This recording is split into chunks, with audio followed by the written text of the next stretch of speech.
नमस्कार साथियों, स्वागत है आपका इस चैनल पर। ये एक इनिशिएटिव है उन्हीं सभी अभ्यर्थियों के लिए जो कि कॉम्पिटिटिव एग्ज़ाम्स की तैयारी कर रहे हैं। हमारा मकसद है उनकी इस तैयारी को थोड़ा-सा आसान बनाना।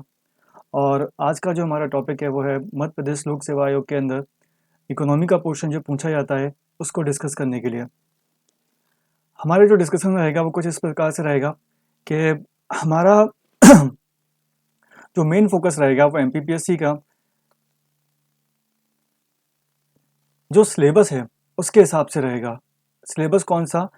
एक्चुअली एमपीपीएससी ने 2019 के बाद में अपना सिलेबस 2020 के अंदर चेंज किया है। और दोनों में अंतर ये आया है कि 2019 का जो सिलेबस था वो काफ़ी ज़्यादा वास्ट था और 2020 का जो सिलेबस है वो काफ़ी ज़्यादा कंसाइज़ है। इसके वास्ट होने का रीज़न क्या था?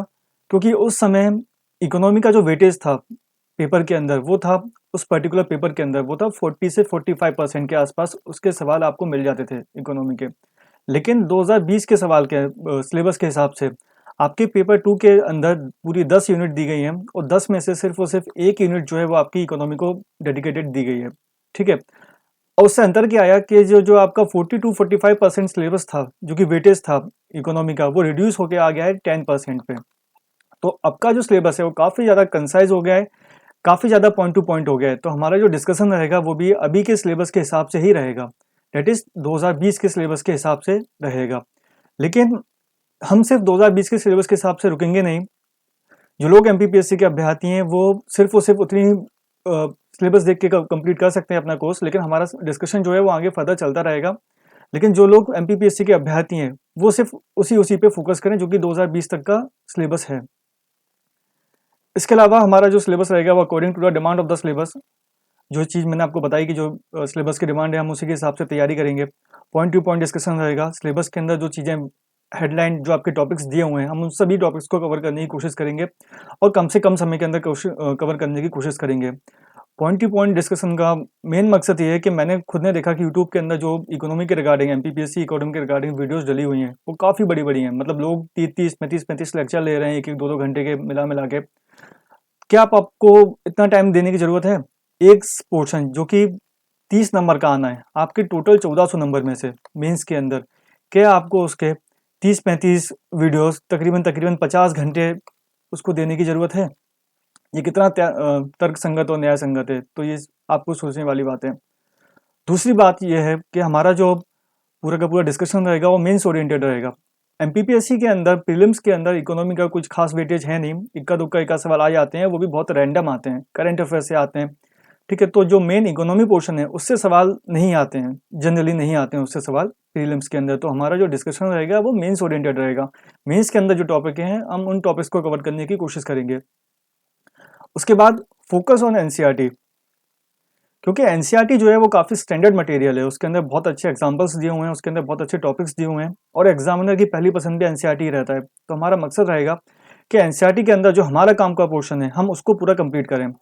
ऐसा नहीं कि सब पूरी एनसीईआरटी कंप्लीट करनी है, क्योंकि पूरी एनसीईआरटी आपके सिलेबस में दी भी नहीं है, उसके कुछ चुनिंदा टॉपिक ही हैं जो कि दिए हुए हैं और उन चुनिंदा टॉपिकों को अच्छे से कवर करना ही हमारा मकसद है। दूसरी बात, static plus current. Static plus current से क्या मतलब है? फॉर एग्जांपल हमने पढ़ा जीडीपी, जो कि बहुत बेसिक टॉपिक है इकोनॉमी का, वो आ गया स्टैटिक के अंदर। अब करंट क्या है?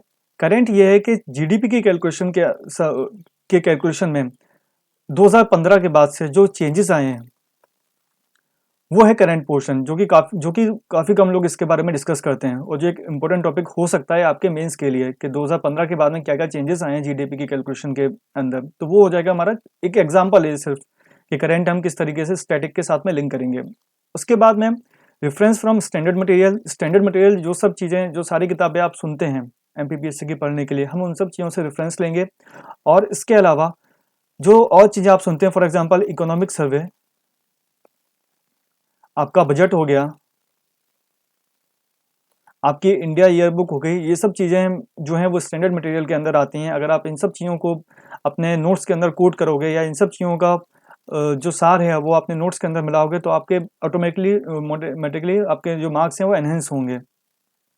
फॉर एग्जांपल नीति आयोग का जो डॉक्यूमेंट है, इसको काफ़ी लोग इग्नोर करते हैं और एमपीपीएससी के अभ्यर्थियों के अंदर इसकी कम जागरूकता रहती है। वह नीति आयोग के जो डॉक्यूमेंट समय समय पे आते हैं, तो हम उन सब चीज़ों को भी इस कोर्स के अंदर इंक्लूड करेंगे ताकि आपके जो मार्क्स हैं वो मैक्सिमम से मैक्सिमम आप फेच कर पाओ। इसके बाद में ये एक वन स्टॉप सोल्यूशन है। ये मेरा आपसे वादा है, मेरी एक पूरी सच्ची और अच्छी कोशिश रहेगी कि इस पूरे के पूरे सिलेबस को देखने के बाद में आपको कहीं और जाने की ज़रूरत ना पड़े। मैं सिर्फ वीडियोस की बात नहीं कर रहा, आपको किसी अलग बुक वगैरह रेफर करने की भी ज़रूरत ना पड़े। ये मेरी पूरी की पूरी कोशिश रहेगी कि ये जो अपना पूरा का पूरा डिस्कशन है वो एक वन स्टॉप सॉल्यूशन हो आपके लिए। आपकी जो दौड़ है इकोनॉमी के लिए वो यहीं पे आके ख़त्म हो जाए, ये मेरी पूरी कोशिश रहेगी। इसके बाद बाइलिंगुअल एक्सप्लेनेशन होगा, हिंदी प्लस इंग्लिश। क्योंकि मैं मेरी एजुकेशन इंग्लिश से है तो मोस्ट ऑफ द डिस्कशन जो टर्मिनोलॉजीज रहेंगी वो इंग्लिश में ही रहेंगी, लेकिन समझाना पूरा हिंदी में ही रहेगा, तो उसमें कोई मैटर नहीं है। और it's better to make running notes, तो ये जो स्लाइड्स आएंगी अगर आप इन्हीं में से नोट्स बनाएंगे तो ये आपके लिए ज़्यादा बेटर रहेगा। तो अब देखते हैं हम कि एमपीपीएससी का सिलेबस कैसा है। अब ये एक अच्छे अभ्यर्थी की पहचान है कि इसको देख के आपको अगर कुछ याद आ रहा है तो इसका मतलब अभी आप जिंदा हो प्रिपरेशन के अंदर। कैसे? क्योंकि जो लोग एमपीपीएससी की तैयारी करते हैं वो बेसिकली मेंस की तैयारी करते हैं, और जो मेंस की तैयारी करते हैं वो मेंस का सिलेबस भी देखते हैं, और जो लोग सिर्फ हवाबाजी करते हैं वो प्रीलिम्स की तैयारी करते हैं। ठीक है, तो जो एक सिंसियर अभ्यर्थी है वो हमेशा मेंस ओरिएंटेड तैयारी करता है। क्यों? क्योंकि प्रीलिम्स के बाद में इतना टाइम नहीं मिलता मेंस के लिए कि आप मेंस के टॉपिक को कवर कर पाओ। और जो आपके कन्वेंशनल सब्जेक्ट हैं जैसे कि हिस्ट्री हुआ, पॉलिटी हुआ, ज्योग्राफी हुआ, उनका मेंस के अंदर वेटेज है, लेकिन उनके से भी ज़्यादा जो वेटेज है वो जो बाकी के सब्जेक्ट जो नए नए जुड़े जाते हैं, फॉर एग्जांपल एथिक्स हो गया, या जो हम आज पढ़ने वाले हैं इकोनॉमी हो गया, हिंदी हो गया, ऐसे हो गया, ये सब चीज़ें मिलकर आपका मेंस में एक बड़ा पोर्शन क्रिएट करती हैं। और जो आपके कन्वेंशनल सब्जेक्ट हैं जैसे कि हिस्ट्री हुआ, इवन एमपी भी हुआ, एमपी का जो वेटेज है वो फिल्म्स के अंदर 30 to 35% है, लेकिन मेंस के अंदर वो 10% भी नहीं है। तो ये वीडियो जो है वो उन सभी लोगों के लिए ज़रूरी है, सिर्फ उन्हीं के लिए नहीं जिनका प्रीलिम्स क्लियर हो चुका है, बाकी उन्हीं लोगों के लिए भी जो कि अपनी तैयारी शुरू कर रहे हैं और जो कि एक अच्छी तैयारी करना चाहते हैं। और अच्छी तैयारी जैसा कि मैंने कहा सिर्फ और सिर्फ मेन से ही होती है। प्रीलिम्स तो आपका 3-4 महीने पहले आप तैयार कर सकते हो, लेकिन मेंस आप 3-4 महीने में तैयार नहीं कर सकते हैं, ये आप बात मान के चलिए। तो ये हमारा सिलेबस है। सिलेबस के अंदर हमको पढ़ना है issues and initiative in the field of agriculture. Agriculture के फील्ड में हमारी क्या समस्याएं हैं और क्या हमने इसके अंदर नए इनोवेशन किए हैं, क्या क्या चीज़ें स्कीम सरकार चला रही है एग्रीकल्चर सेक्टर को और ज़्यादा बेनिफिशियल बनाने के लिए। उसी तरीके से इंडस्ट्रियल सेक्टर को और ज़्यादा बेनिफिशियल बनाने के लिए और सर्विस सेक्टर को और ज़्यादा बेनिफिशियल बनाने के लिए सरकार क्या क्या स्कीम चला रही है, इसमें क्या क्या चैलेंजेस आ रहे हैं, इसके ऊपर डिफरेंट डिफरेंट जो नीति आयोग हुआ जैसे कि, या फिर हमारा इकोनॉमिक सर्वे हुआ, तो उनके अंदर क्या डेटा दिया रखा है इनके रिगार्डिंग, वो सब हम इसके अंदर पढ़ेंगे। इसके बाद है measurement of national income which is nothing just GDP calculation. नाम देख के मत घबराना कि ये है क्या। मेजरमेंट ऑफ नेशनल इनकम कुछ नहीं है, सिर्फ जीडीपी और उससे रिलेटेड जो आपने टर्म सुनी हुई हैं, जीएनपी हुआ, जीवीपी हुआ, एनडीपी हुआ, एनएनपी हुआ, वो सब चीज़ों हम इसके अंदर पढ़ेंगे। इसके बाद functions of reserve bank of India, commercial banks, financial inclusion और monetary policy. Reserve bank of India के जो फंक्शंस हैं उसको हम डिस्कस करेंगे। कमर्शियल बैंक जो होते हैं हमारे जैसे कि एसबीआई हुआ, पंजाब नेशनल बैंक हुआ, ये सारे के सारे कमर्शियल बैंक्स हैं। इसके बाद फाइनेंशियल इंक्लूजन क्या होता है कि जो वित्तीय ढांचा है उसके अंदर हम ज़्यादा से ज़्यादा लोगों को जोड़ें। फॉर एग्जांपल हम फॉर्मल जो बैंकिंग सेक्टर है, जो बैंक जिस तरीके से काम करते हैं उसके अंदर हम ज़्यादा से ज़्यादा लोगों को जोड़ें, यही हमारा फाइनेंशियल इंक्लूजन है। इससे होता क्या है कि इससे जो समाज के जो निम्न जो नीचे तबके के जो लोग हैं, जो कि जिनका बैंक्स के अंदर इतना एक्सेस नहीं हो पाता, जिसके कारण उनको साहूकारों से, सूदखोरों से पैसा लेना पड़ता है और उनका उससे शोषण भी होता है कई बार, तो वो सब लोग इस सब चीज़ से बच सकें। इसके बाद है monetary policy. Monetary policy basically मैं आसान भाषा में कहूँ कि महंगाई को नियंत्रित करने के लिए जो पॉलिसी अपनाई जाती है आरबीआई द्वारा, किसके द्वारा? आरबीआई द्वारा, वही मॉनेटरी पॉलिसी होती है। ये एक सिंपल भाषा में एक डेफिनेशन है। जब हम इस चीज़ पे आएंगे तो हम इस पर और डिस्कशन करेंगे। इसके बाद characteristics of good taxation system. इसके अंदर हम पूरा टैक्सेशन सिस्टम समझेंगे, ना सिर्फ कैरेक्टरिस्टिक बल्कि पूरा टैक्सेशन सिस्टम। दो तो इसके अंदर दिए हुए हैं, डायरेक्ट टैक्स और इनडायरेक्ट टैक्स। इसके अलावा भी और सारी चीज़ें होती हैं जैसे कि progressive taxation, regressive taxation, cess क्या होते हैं, सरचार्ज क्या होते हैं, वो सब चीज़ें हम इसके अंदर समझेंगे। Subsidies, cash transactions, fiscal policy. Fiscal policy मतलब होता है कि आपकी जो सरकार है वो किस तरीके से अपने खर्चे को चला पा रही है, उसका आमदनी का सोर्स क्या है और वो किस तरीके से अपनी आमदनी को खर्च करती है, वो सारी की सारी चीज़ें फिस्कल पॉलिसी के अंदर आती हैं, तो वो भी हम पढ़ेंगे। पब्लिक डिस्ट्रीब्यूशन सिस्टम, आपके जो पीडीएस शॉप्स होती हैं वो किस तरीके से काम करती हैं, उनके साथ साथ क्या क्या चैलेंजेस हैं उनमें, current trends and challenges of Indian economy. Indian economy के जो अभी के नए चैलेंजेस हैं, जैसे कि एक बड़ा चैलेंज है जॉबलेस ग्रोथ, ये एक बड़ा चैलेंज है। इसके बाद एक चीज़ निकल के आ रही है, वो है गिग इकोनॉमी। ये कुछ नए नए ट्रेंड इंडियन इकोनॉमी के अंदर। और उसके बाद हम पढ़ेंगे अनएम्प्लॉयमेंट। अनएम्प्लॉयमेंट की डिफरेंट डिफरेंट टर्म्स जो उसमें यूज़ होती हैं, उनकी डेफिनेशन, उसके रीज़न क्या हैं, उसके इम्पैक्ट क्या होते हैं और उसके सोल्यूशन क्या हो सकते हैं। इसके बाद रीजनल इम्बैलेंसेस। रीजनल इम्बैलेंसेस का मतलब होता है कि कुछ प्रदेश जो हैं वो बहुत ज़्यादा चीज़ों से संपूर्ण हैं और कुछ जो प्रदेश हैं वो इतने डेवलप नहीं हैं, जैसे कि महाराष्ट्र हुआ, तमिलनाडु हुआ, वो काफ़ी डेवलप स्टेट्स हैं। और इसके अलावा दूसरी ओर हम देखें बिहार हुआ, झारखंड हुआ, वो कंपेरेटिवली इतने डेवलप नहीं है। तो उसके क्या रीज़न है और ये जो रीजनल डिस्पैरिटी है इसको कम करने के लिए सरकार क्या क्या करती है, वो सब चीज़ हम इसके अंदर सीखने की कोशिश करेंगे। इसके बाद है India international trade and balance of payment. Balance of payment एक इंपॉर्टेंट टॉपिक है जिसके अंदर हम ना सिर्फ बैलेंस ऑफ पेमेंट पढ़ेंगे, बाकी और भी चीज़ें थोड़ी बहुत जो उसके आसपास जो होती हैं वो पढ़ेंगे। Role of foreign capital. Foreign capital का क्या रोल है? फॉरेन कैपिटल का रोल बहुत ही इंपॉर्टेंट होता है। जो डेवलपिंग कंट्रीज होती हैं जैसे कि इंडिया, पाकिस्तान जैसी कंट्रीज हैं, उनके अंदर फॉरेन कैपिटल का रोल बहुत काफ़ी इंपॉर्टेंट होता है, क्योंकि ऐसी कंट्रीज़ के अंदर जो हाउस होल्ड हैं, जो हम जैसे लोग हैं, वो इतनी सेविंग्स कर नहीं पाते। सेविंग्स नहीं कर पाते तो नए उद्योग लगाने के लिए पैसा रहता नहीं है बैंक्स के पास में। और जब बैंक्स के पास में पैसा नहीं रहेगा तो फिर पैसे कहीं से तो चाहिए वो उद्योगों को लगाने के लिए। तो इसलिए फिर वो जो काम आती है फॉरेन कैपिटल। इसके बाद एमएनसीज जो होती है, मल्टीनेशनल कंपनीज, उनके रोल के बारे में हम डिस्कस करेंगे। Foreign direct investment, FDI. FDI के अंदर भी बहुत सारी चीज़ें होती हैं। एफडीआई होता है, एफपीआई होता है, क्यूएफआई होता है, उस सब चीज़ें पे हम बात करेंगे। भारत सरकार की इंपोर्ट एक्सपोर्ट से रिलेटेड क्या क्या पॉलिसीज़ हैं, कौन कौन सी कंट्रीज़ जो हैं वो हमारे इंपोर्ट फेवरेबल हैं, कौन कौन सी जो कंट्रीज़ हैं एक्सपोर्ट फेवरेबल हैं, उन सब चीज़ों पे हम बात करेंगे। इसके बाद जो कुछ अंतर्राष्ट्रीय वित्तीय ढांचे हैं, for example international monetary fund हुआ, वर्ल्ड बैंक हुआ, एशियन डेवलपमेंट बैंक हुआ, वर्ल्ड ट्रेड ऑर्गेनाइजेशन हुआ, आसियान हुआ, सार्क हुआ, नाफ्टा हुआ। ये नाफ्टा पता नहीं यहाँ पे क्यों डाला हुआ है, क्योंकि ये जो नाफ्टा है वो यूएस, मैक्सिको और कनाडा के बीच का एक फ्री ट्रेड एग्रीमेंट है। उसमें इंडिया का बहुत ज़्यादा कुछ रोल है नहीं, ठीक है, बट फिर भी इन्होंने डाला हुआ है तो हम डिस्कस उसको करेंगे, उसमें कोई बात नहीं है। अब बहुत इंपॉर्टेंट बात आती है सोर्सेस, कि हमको पढ़ना क्या है इस इकोनॉमी के लिए। तो पहला सोर्स जो लोग अक्सर रिकमेंड करते हैं वो है रमेश सिंह की किताब। कुछ लोग दूसरा सोर्स भी रिकमेंड करते हैं, वो है संजीव वर्मा की किताब। एक तीसरा सोर्स है श्रीराम आईएएस के नोट्स। और एक चौथा सोर्स जो कि काफ़ी कम लोग डिस्कस करते हैं लेकिन वो काफ़ी इंपॉर्टेंट एक सोर्स हो सकता है किसी भी अभ्यर्थी के लिए, वो है वाजीराम क्लासेस के क्लास नोट्स। यहाँ पे मैं येलो बुक्स की बात नहीं कर रहा। येलो बुक्स जो उन लोगों की आती हैं वो प्रिंटेड मटेरियल है, मैं उसकी बात नहीं कर रहा। मैं बात कर रहा हूँ क्लास नोट्स की, जो वहाँ पे बैठ के जो छात्र लोग जो बनाते हैं क्लास के अंदर बैठ के, मैं उनकी बात कर रहा हूँ। लेकिन हमें इसमें से क्या पढ़ना है? तो एक शब्द में कहूँ, हमें इसमें से कुछ भी नहीं पढ़ना है। क्यों? रमेश सिंह जो किताब है वो आराम से 800-900 पेजों की होगी। इसी तरीके से संजीव वर्मा थोड़ी कम है लेकिन इतनी भी कम नहीं है। श्रीराम आईएएस के नोट्स भी काफ़ी बल्कि हैं और वाजीराम के भी जो क्लास नोट्स हैं ये भी काफ़ी इंपॉर्टेंट है, लेकिन आपके लिए नहीं है। ये सब चीज़ें, ये सारी किताबें बहुत अच्छी हैं, लेकिन आपके लिए क्या अच्छी हैं, ये हमारा मेन क्वेश्चन है। ये आपके लिए क्यों अच्छी नहीं है? आप 800-900 पेज पढ़ोगे कितने के लिए? 30 नंबर के लिए। समझ में आ रहा है आपके? वो 30 नंबर कितने में से? 1400 में से। आप 1400 में से 30 नंबर के लिए 800-900 पेज पढ़ना किस हद तक जायज़ है, ये आप खुद सोचिए। हाँ, जो यूपीएससी के एस्पिरेंट है ये सब उनके लिए है। क्यों? क्योंकि उनका जो प्रीलिम्स जो होता है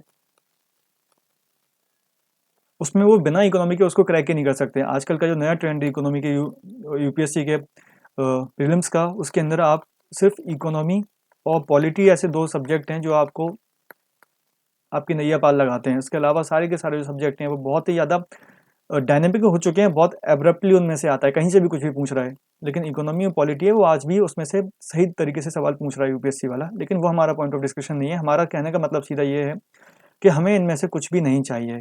क्यों नहीं चाहिए कुछ भी? क्योंकि ये सब जो सोर्सेज हैं वो काफ़ी बल्कि सोर्सेज हैं और हमें इतना कुछ चाहिए नहीं। हमारा जो 2020 के बाद में जो हमारा सिलेबस रह गया है वो सिर्फ और सिर्फ एक यूनिट का रह गया है। हाँ, जो लोग 2019 तक तैयारी करते आ रहे थे एमपीपीएससी की, उनके लिए वो ठीक था। तो कोई अगर आपसे, आपके जो सीनियर हैं वो आपसे बोलें कि भैया आप रमेश सिंह पढ़ लीजिए, संजीव वर्मा पढ़ लीजिए, श्रीराम आईएएस के नोट्स पढ़ लीजिए, वाजीराम के नोट्स पढ़ लीजिए, तो उनका कहना उस समय के लिए ठीक था जब तक कि 2019 वाला पैटर्न था। लेकिन 2020 वाले पैटर्न के बाद में उनका कहना इतना ठीक नहीं रह गया है, क्योंकि 2020 के बाद में जैसा कि मैंने बताया कि जो वेटेज है उस सब्जेक्ट का वो काफ़ी कम हो गया है। ठीक है, तो सोर्सेज पे हमने डिस्कशन कर लिया है। सोर्सेज क्या हो सकते हैं आपकी, बेसिकली जब ये नहीं तो क्या, ये नहीं तो हमारे जो लेक्चर्स अभी ये जो हैं और बाकी के आने वाले हैं, मेरी कोशिश रहेगी कि मैं तकरीबन तकरीबन 15 लेक्चर्स के अराउंड आपका पूरा का पूरा सिलेबस कंप्लीट करा दूं। उन 15 लेक्चर्स के अंदर पूरी जो स्लाइड्स चलने वाली हैं और जो मैं कुछ थोड़ा बहुत एग्जांपल देके या कुछ इस तरीके से कुछ और चीज़ें बताऊंगा, आप वही उसको नोट कर सकते हैं, वो आपके लिए मोर देन सफिशिएंट है। इस बात को आप मान के चलें, और फिर अगर आपकी श्रद्धा बोल रही है तो आप कुछ भी पढ़ सकते हैं। अगर आपके पास बहुत टाइम है तो आप कुछ भी पढ़ सकते हैं। लेकिन आपको अगर अपनी चीज़ों का सही तरीके से यूटिलाइज़ करना है, अपने टाइम का सही तरीके से यूटिलाइज़ करना है, तो आप इन वीडियोस पे पूरी तरीके से रिलाई कर सकते हैं। बेटर है यार कि अपना टाइम जो है वो और चीज़ों में दो, हिंदी में दो, उसको अच्छे से तैयार करो, साइंस में दो। अगर आप में से किसी ने भी इस बार का साइंस का पेपर देखा हुआ तो समझ में आएगा कि वो पेपर इतना आसान नहीं रहा। उस पेपर को हैंडल करना काफ़ी डिफिकल्ट होता जा रहा है। तो बेटर है कि आप साइंस को अच्छे से प्रिपेयर करो, जो कि आपको 300 नंबर देता है। कितने नंबर देता है साइंस? साइंस आपको 300 नंबर देता है। और इकोनॉमी कितने नंबर देता है? 30 नंबर देता है। इस 30 नंबर के लिए आप कितने पेज पढ़ने के लिए तैयार हो? 900। और इसके लिए क्या? कुछ भी नहीं। तो बेटर है कि इस पे ज़्यादा टाइम दिया जाए। हाँ, तो अब है हमारा स्टार्ट सिलेबस। हमारा हम जो चीज़ें स्टार्ट करने जा रहे हैं, वो जो हमारी सेकंड हेडिंग थी, मेजरमेंट ऑफ नेशनल इनकम, हम इससे चालू करेंगे। क्योंकि मेजरमेंट ऑफ नेशनल इनकम के अंदर ही आपका जो टॉपिक है वो जीडीपी आएगा। और जीडीपी जो टॉपिक है वो सबसे ज़्यादा फैसिनेटिंग है। इंसान जब इकोनॉमी पढ़ना स्टार्ट करता है तो उस दिमाग के अंदर सबसे पहली चीज़ जो उसकी चलती है वो चलती है जीडीपी। कि जीडीपी समझ, जीडीपी क्या होती है। तो हम उसी से स्टार्ट करेंगे। जो आपकी क्यूरियोसिटी है हम उसी को सॉल्व करने की कोशिश करेंगे शुरू में।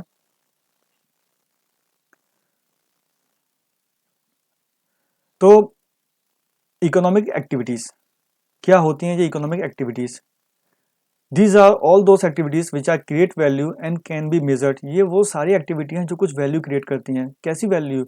Monetary values. कैसी वैल्यूज़? मॉनिटरी वैल्यूज़, यानी कि वो सारी वैल्यू जो कि हम पैसों के रूप में काउंट कर सकते हैं। किस तरीके से वैल्यू क्रिएट करती हैं?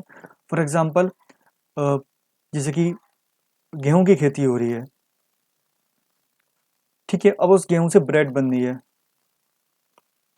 अब उस ब्रेड को कोई व्यक्ति ट्रांसपोर्ट कर रहा है,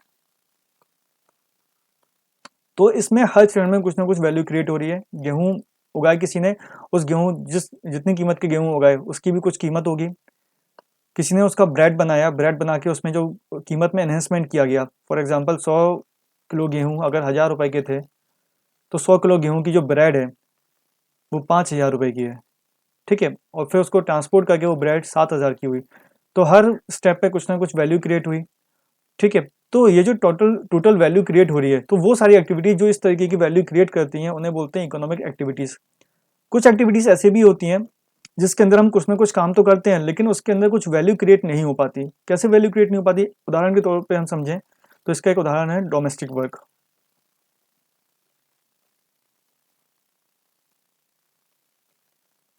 डोमेस्टिक वर्क के अंदर कैसे वैल्यू क्रिएट नहीं हो पाती? सपोज कीजिए कि आपकी माता जी हैं, वो किचन में काम करती हैं, वो खाना बनाती हैं, बर्तन धोती हैं और जो भी ये गृहिणी के काम होते हैं वो सारे काम करती हैं।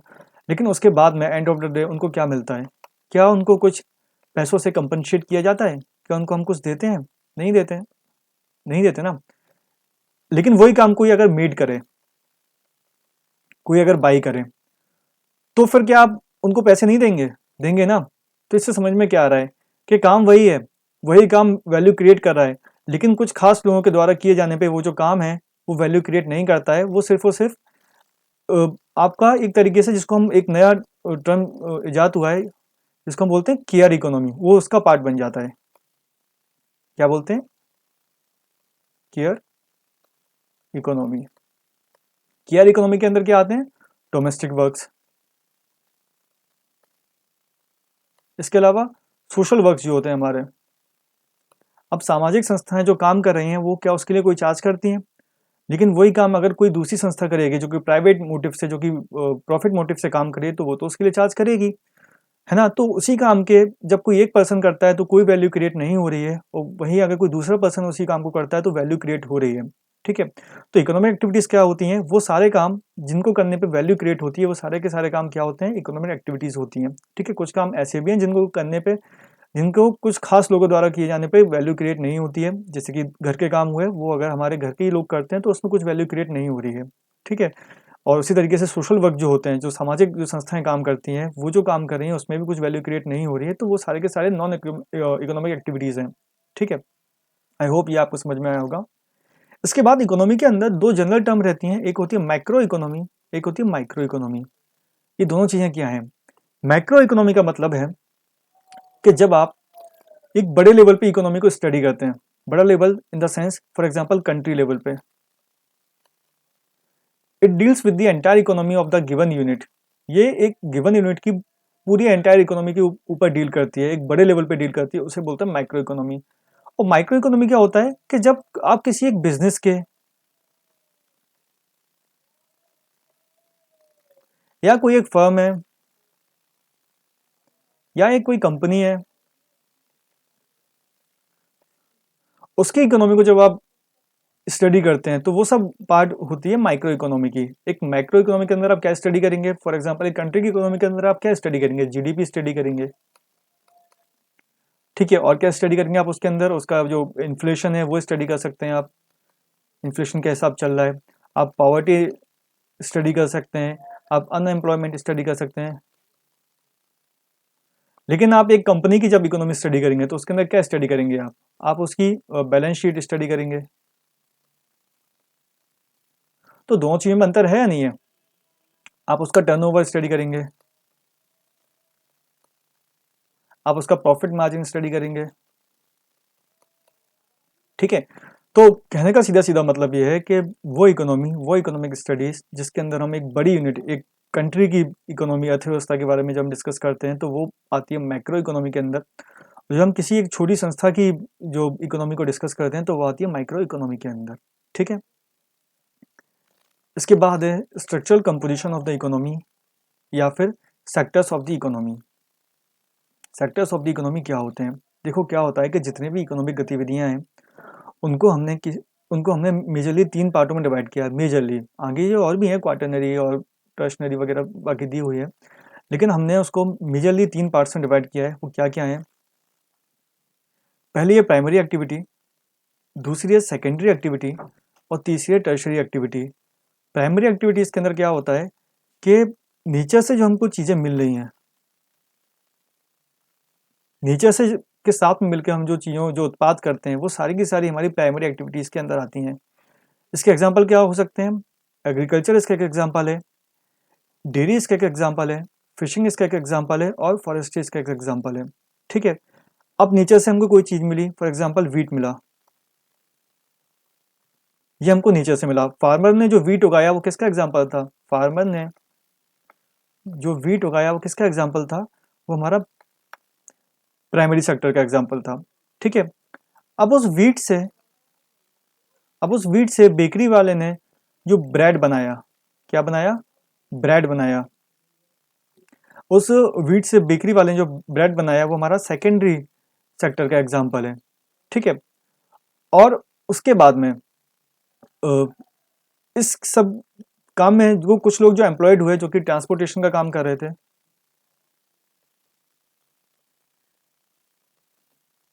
ठीक है, उन लोगों ने जो इकोनॉमिक एक्टिविटीज करी वो किसका पार्ट होगा?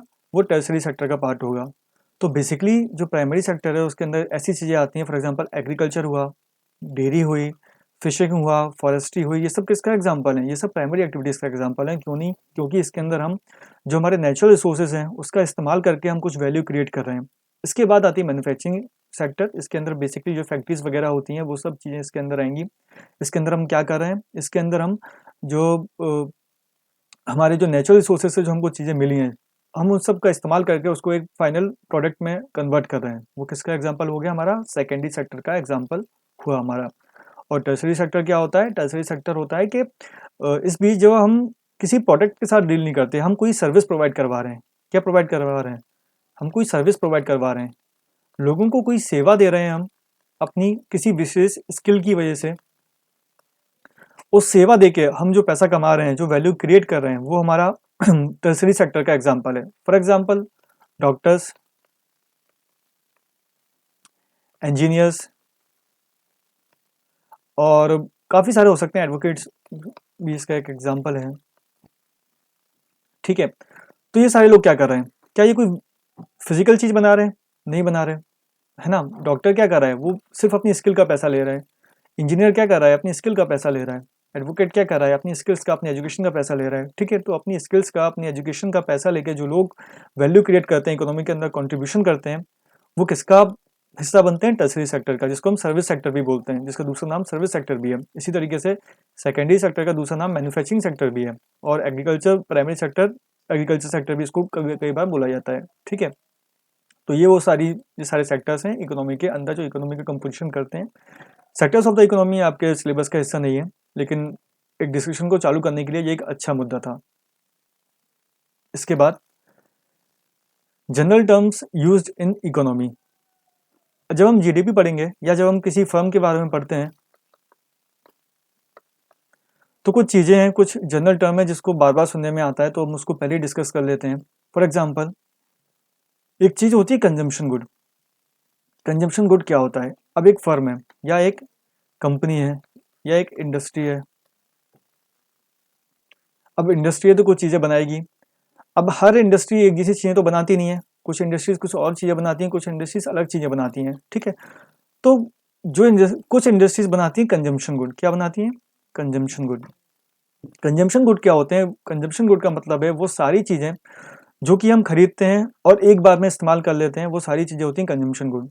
एक बार में भी नहीं तो एक बहुत छोटे टाइम पीरियड के अंदर उसको हम इस्तेमाल कर लेते हैं, वो होती हैं सारी की सारी कंजम्पशन गुड। तो दीज आर दी गुड्स और services are consumed when purchase by the ultimate consumer. Example cloth, cookies, soap. ठीक है, फॉर एग्जांपल क्लॉथ है, हम एक बार यूज़ करते हैं। एक बार से यूज़ करने का मतलब है कि एक बार में उसको पूरा यूज़ करते हैं। उसके बाद में साबुन है, साबुन को हम यूज़ करते हैं। कुकीज़ हैं, कुकीज़ को हम यूज़ करते हैं। ये एक बहुत छोटे टाइम पीरियड के अंदर यूज़ होकर ख़त्म हो जाती हैं। तो ये कौन सी चीज़ें हैं? ये कंजम्पशन गुड हैं। कौन सी चीज़ें कंजम्पशन गुड हैं? जिसका लोग उपभोग करते हैं। ठीक है, तो ये कंजम्पशन गुड हैं। इसके बाद आती हैं कैपिटल गुड्स। कौन सी? Capital goods. कैपिटल गुड्स वो वाली चीज़ें हैं जो एक कंपनी बनाती है, लेकिन वो एक बार में कंज्यूम नहीं होती हैं, वो आगे फिर फर्दर उनका यूज़ होता है। फॉर एग्जाम्पल मशीन्स हुई या टूल्स हुए। ठीक है, अब कोई कंपनी कोई टूल बना रही है, कोई कंपनी कोई मशीन बना रही है। ठीक है, एग्जांपल वेल्डिंग मशीन है, जो वेल्डिंग करने वाली जो मशीन होती हैं। ठीक है, अब एक कंपनी के लिए तो वो फाइनल प्रोडक्ट है, जो कंपनी उसको बना के दे रही है वो उसके लिए तो फाइनल प्रोडक्ट है, लेकिन जो दूसरा व्यक्ति उसको ले रहा है वो उसको एक बार में यूज़ नहीं करेगा, वो धीरे धीरे उसको यूज़ करेगा। ठीक है, तो वो सारी चीज़ें होती हैं कैपिटल गुड्स। क्या होती हैं? Capital goods. क्यों? क्योंकि वो एक आपके पूंजी का हिस्सा बनती हैं, आपकी इन्वेस्टमेंट का हिस्सा बनती हैं। किस चीज़ का हिस्सा बनती हैं? आपकी इन्वेस्टमेंट का हिस्सा बनती हैं। आप अपनी फैक्ट्री लगा रहे हैं, उसके अंदर आप इन्वेस्टमेंट करते हैं। इन्वेस्टमेंट के अंदर आप क्या करते हैं? मशीन्स खरीद के लाते हैं, टूल्स खरीद के लाते हैं, ऐसी चीज़ें खरीद के लाते हैं।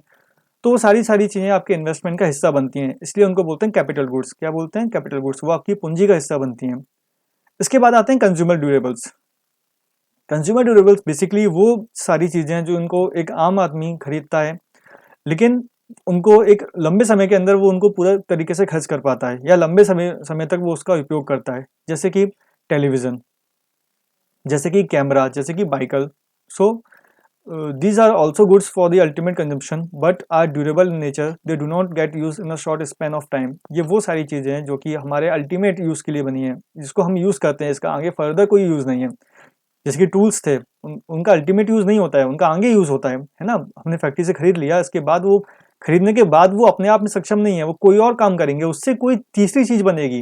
वो अपने आप में कोई चीज़ नहीं है, टूल्स को इसलिए नहीं खरीदता कि सिर्फ उसी से कुछ काम होना है, वो कोई तीसरा काम करेंगे जिससे हमारा काम बनेगा, ठीक है। लेकिन जो कंज्यूमर ड्यूरेबल गुड्स होती हैं वो हमारे फाइनल कंजम्पशन की गुड्स होती हैं। फॉर एग्जांपल टीवी हुआ, टीवी का हम खुद यूज़ करेंगे, टीवी के यूज़ से कोई तीसरी चीज़ नहीं बनने वाली। इसी तरीके से कैमरे के यूज़ से कोई तीसरी चीज़ नहीं बनने वाली, ठीक है।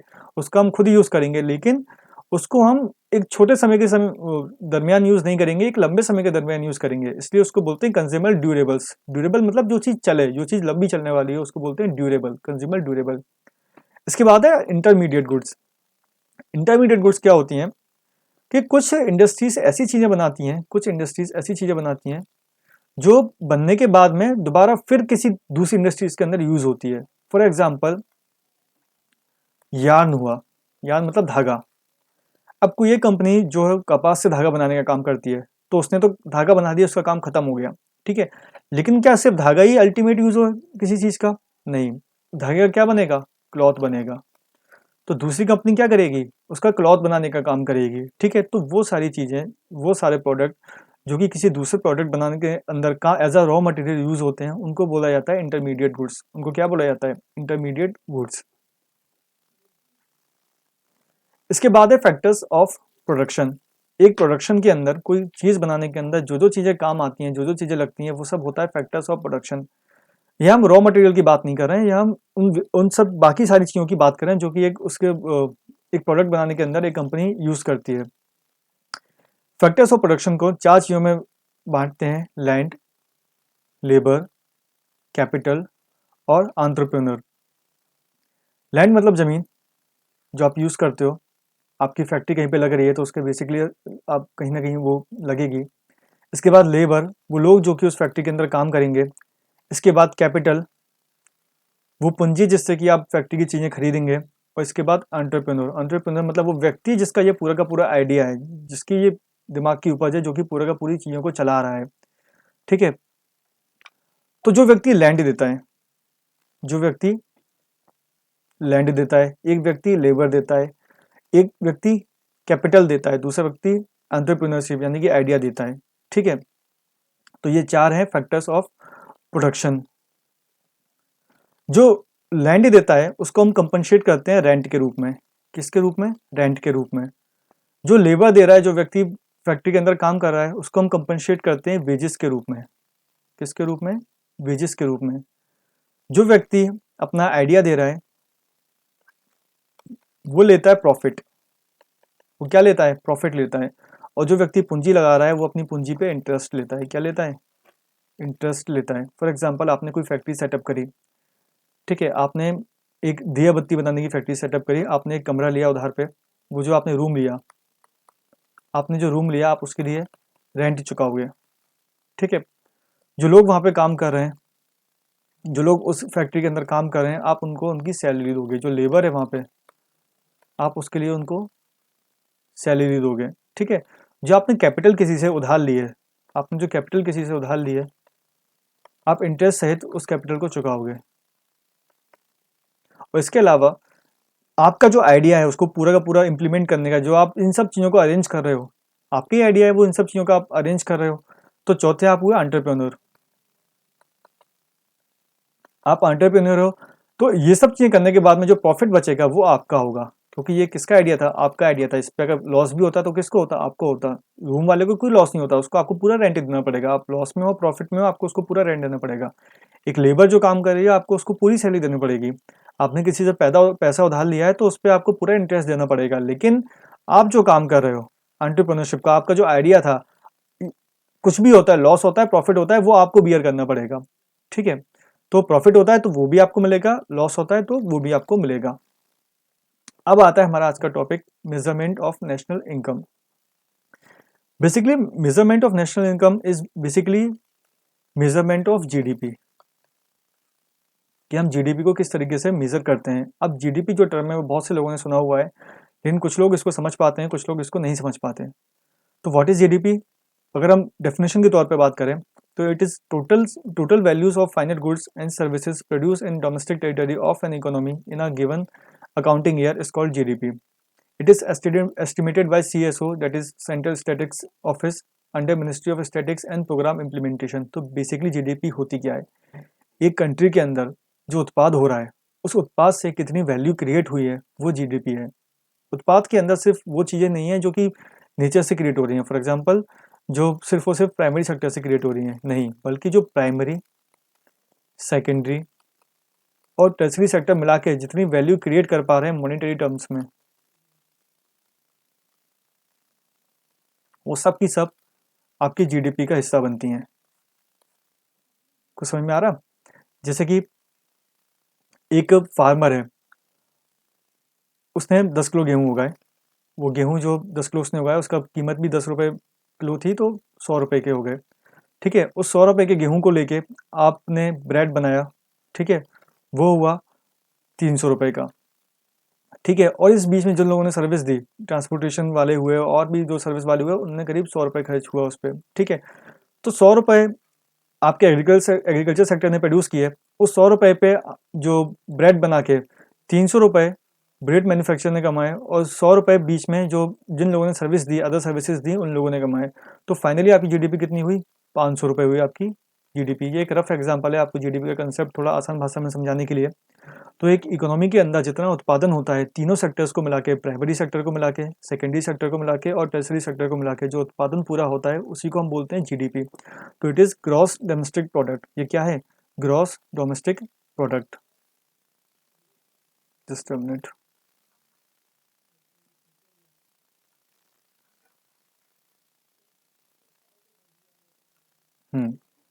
तो व्हाट इज़ जीडीपी? आपके तीनों सेक्टर्स मिलाकर जितना मॉनेटरी वैल्यू के अंदर पैसा क्रिएट कर पा रहे हैं वो हमारी जीडीपी होती है. जीडीपी का इस्तेमाल क्या होता है? जीडीपी के इस्तेमाल से हमें पता चलता है कि हमारी इकोनॉमी कितनी एफिशिएंट है, उसके अंदर कितनी वैल्यू क्रिएट हो रही है. क्यों? जितनी वैल्यू क्रिएट कर पा रही है वो, जितना पैसा बना पा रही है उतनी पैसा लोगों के बीच डिस्ट्रीब्यूट होगा. अगर वो कम पैसा बना पा रही है तो लोगों के बीच में कम पैसा डिस्ट्रीब्यूट होगा. तो इसका मतलब क्या है?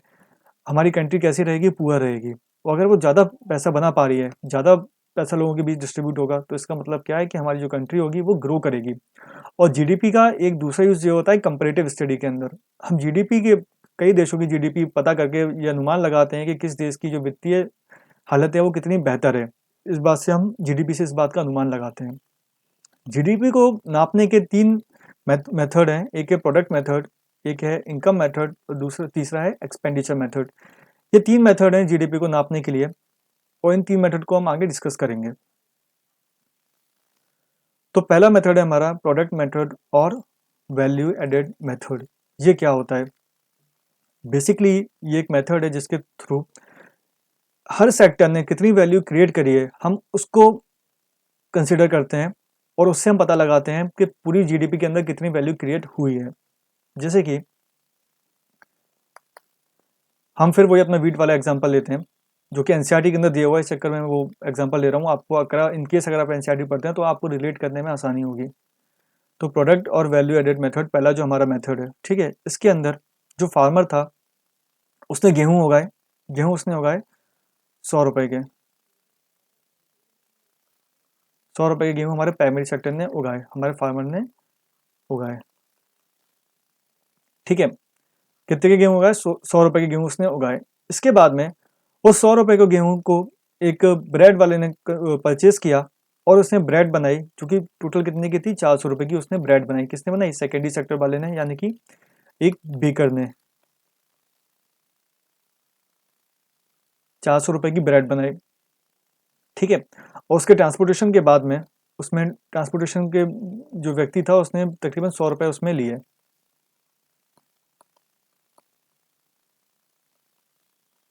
अब इसमें वैल्यू एडेड क्या हुआ? ये जो 400 रुपये की जो ब्रेड बन के तैयार हुई है, इस 400 रुपये के अंदर 100 रुपये किसका खर्चा है? गेहूं का खर्चा है. ठीक है, तो एक्चुअल वैल्यू एडेड कितना हुआ? 300 रुपये.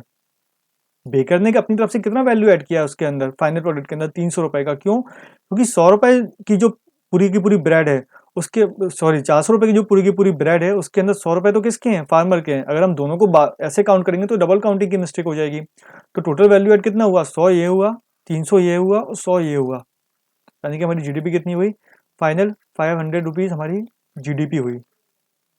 ठीक है, तो बेसिकली वैल्यू एडेड मेथड के अंदर क्या होता है कि एक फर्म ने, एक कंपनी ने या किसी एक सेक्टर ने अपनी कितना कंट्रीब्यूशन उस प्रोडक्ट के अंदर दिया है, हम सिर्फ उस कंट्रीब्यूशन को लेते हैं। ठीक है, उस कंट्रीब्यूशन को लेने का क्या मतलब, क्या एक रास्ता है कि जो उसने टोटल आउटपुट दिया है, उसने कितना आउटपुट दिया है, उसमें से उसने उसका इनपुट क्या था, हम उसको माइनस कर देते हैं तो हमको पता चल जाता है कि उसका वैल्यू एडेड कितना है। फॉर एग्जाम्पल, एक कंपनी है, टोटल आउटपुट दे रही है 400 करोड़ का, वो 400 करोड़ के प्रोडक्ट बना के दे रही है आपको, लेकिन वो 400 करोड़ के प्रोडक्ट बनाने के लिए वो जो रॉ मटेरियल और बाकी चीज़ें परचेस कर रही है वो कितनी है, 150 करोड़। तो उसका रियल, उसकी वैल्यू एडेड कितनी हुई, उसकी वैल्यू एडेड कितनी हुई, 250 करोड़, 250 करोड़ उसकी वैल्यू एडेड हुई। तो ये एक तरीका है जीडीपी का, वैल्यू एडेड मेथड, जिसके तहत हम क्या करते हैं कि हर सेक्टर अपनी तरफ से फाइनल प्रोडक्ट के अंदर कितना वैल्यू ऐड करा रहा है, हम उस वैल्यू ऐड को प्लस करते हैं सारी की सारी, और फिर उससे जो चीज़ें, उससे जो फाइनल वैल्यू आती है उसको हम बोलते हैं gross value added, that is GVA. ठीक है, तो जीवीए क्या होता है, ये जीडीपी का ही एक हिस्सा है। मतलब मैं आपको बताऊंगा अभी आगे कि जीवीए और जीडीपी के अंदर थोड़ा सा माइनर जो डिफरेंस है वो क्या डिफरेंस है। ठीक है, अब gross value added is the total value added by the country. तो ग्रॉस वैल्यू एडेड क्या है, कंट्री के जितने भी सेक्टर्स हैं, जितनी भी कंट्री के अंदर जितनी भी इकोनॉमिक एक्टिविटीज हो रही हैं, वो इकोनॉमिक एक्टिविटीज अपने अपने स्तर पे एक जो प्रोडक्ट बनना है उस पर कितना कितना कंट्रीब्यूट कर रही हैं, उस सब का सम क्या है, वैल्यू एडेड। ठीक है, और जो सारे के सारे जो उत्पादन कंट्री के अंदर चल रहे हैं, जब हम सबको एक साथ कंसिडर करेंगे तो उसको बोलेंगे ग्रॉस वैल्यू एडेड। क्या बोलेंगे उसको, gross value added is the total value added by the country. अब एक नया कॉन्सेप्ट आता है, if we adjust it with the loss in value of capital goods that is depreciation, then we get net value added. अब पढ़ेंगे अपन net value added क्या होता है। हमने जीवीए पढ़ा, हमने पढ़ा कि एक फैक्ट्री है, 400 करोड़ का माल बना के दे रही है, 250 करोड़ सॉरी 150 करोड़ उसके अंदर वो रॉ मटेरियल परचेस कर रही है, फाइनल उसका आउटपुट कितना हुआ, 250 करोड़। तो हमने ये मान के चला कि इस साल हमारी जो इकोनॉमी है उसके अंदर 250 करोड़ रुपए का इजाफा हुआ। लेकिन ये 250 करोड़ बनाने के लिए उसने जो मशीनें लगाई थी, जो मशीनें लगाई थी उस मशीनों की, वो मशीनें भी तो कुछ पुरानी हुई, वो मशीनें भी, उन मशीनों के अंदर भी तो कुछ काम आया। ठीक है, और बाकी जो चीज़ें काम कर रही थी उनके अंदर भी तो कुछ रख रखाव का खर्च आया। तो क्या हमने सही 250 करोड़ वैल्यू बनाई या उससे कुछ कम बनाई, तो डेफिनेटली हमने उससे थोड़ा कम वैल्यू बनाई। क्यों कम वैल्यू बनाई, क्योंकि ये तो नेट वैल्यू होगी हमारी, सॉरी हमारी ग्रॉस वैल्यू होगी जितनी हमने बनाई है। ठीक है, लेकिन इसको बनाने में जो मशीनों का उपयोग किया है उससे वो मशीनें पुरानी हुई हैं, और पुरानी होने की वजह से उनकी जो क्षमता है वो कम हो गई हैं, वो जल्दी ही अब वो रिप्लेस उनको करना पड़ेगा। ठीक है, तो जो उसकी क्षमताएं कम हुई हैं, जो उसके रखरखाव के अंदर खर्चा आया है, उसको अपन बोलते हैं डेप्रिसिएशन। उसको क्या बोलते हैं, डेप्रिसिएशन। तो डेप्रिसिएशन क्या होता है कि किसी एक, कोई टूल है, कोई मशीन है या कोई भी एक चीज़ है, समय के साथ साथ उसकी कीमत के अंदर जो कमी आती है उसे बोलते हैं हम डेप्रिसिएशन। उदाहरण के तौर पे आप सभी लोग अपनी गाड़ियों का बीमा करवाते होंगे, हर साल उस गाड़ी के बीमे में जब आप करवाते हैं तो ये बीमे की जो वैल्यू होती है वो हर साल कम होती जाती है। फॉर एग्जांपल, आपने एक साल अपनी कार का वैल्यू जो थी आपकी वो 5 लाख रुपए थी, आपने उसका बीमा करवाया। ठीक है, इनकेस कुछ अनफॉर्चुनेट चीज़ होती है तो आपको 5 लाख रुपए बीमा कंपनी देगी। लेकिन जब आप दूसरी साल बीमा करवाने गए तो उन्होंने कार की वैल्यू निकाली आपकी 4.5 लाख। तो कार आपकी वही है, बल्कि आपने समय के साथ साथ उसमें और काम कराया है, आपने नई चीज़ें डलवाई हैं, सब कुछ करवाया है, लेकिन वैल्यू कम क्यों हुई, वैल्यू कम इसलिए हुई क्योंकि समय के साथ साथ वो पुरानी होती जा रही है। ठीक है, अब वो एक साल बाद आपने 5 लाख की शोरूम से उठाई थी, अब वो 5 लाख की नहीं है, अब वो 4.5 लाख की है। तो ये जो गिरावट आई है आपकी कार की कीमत में, ये होता है डेप्रिसिएशन। ठीक है, और जब यही गिरावट हम कंपनी की मशीन्स में बात करेंगे, ठीक है, तो वो भी है, क्या है, डेप्रिसिएशन है। और उस गिरावट को हमको, जो कंपनी ने नई जो एक कीमत जो बनाई है, वैल्यू क्रिएट करी है 250 करोड़ की, हमें उसको उससे घटाना होगा, इसको डेप्रिसिएशन को। तो जो हमको मिलेगा उसे बोलते हैं net value added, net value added. ठीक है, तो नेट कितनी वैल्यू ऐड करी है, ग्रॉस तो क्या हो गया कि ग्रॉस मतलब होता क्या है, ग्रॉस मतलब कोई भी चीज़ रफली एस्टिमेट कर देना। ठीक है, तो ग्रॉस हमने रफली कितना एस्टिमेट किया, 400 करोड़ बनाया था, 1.5 करोड़ का माल लगाया। ठीक है, तो बेसिकली कितना बचा, 2.5 करोड़, 250 करोड़, 250 करोड़ की चीज़ बना ली। लेकिन उस 250 करोड़ की चीज़ में बनाने में जो मशीनें यूज़ हुई हैं, वो मशीनें पुरानी पड़ी हैं, उनके रखरखाव में जो खर्चा आया है, उस रखरखाव के खर्चे को भी जब हम इंक्लूड कर लेंगे, तो फिर जो वैल्यू हमको मिलेगी वो होगी नेट वैल्यू एडेड। वो क्या होगी? नेट वैल्यू एडेड, ठीक है। So GWA tells about the total value added by country at a factory level, but we know actual value of the product differs due to impact of subsidies and taxes. Thus when these things got adjusted with GWA, then we get GDP. So ये एक नई चीज़ है जो अभी आपको जाननी है, जो मैंने बोला था आपसे कि GWA और GDP के अंदर आखिर रिलेशन क्या है।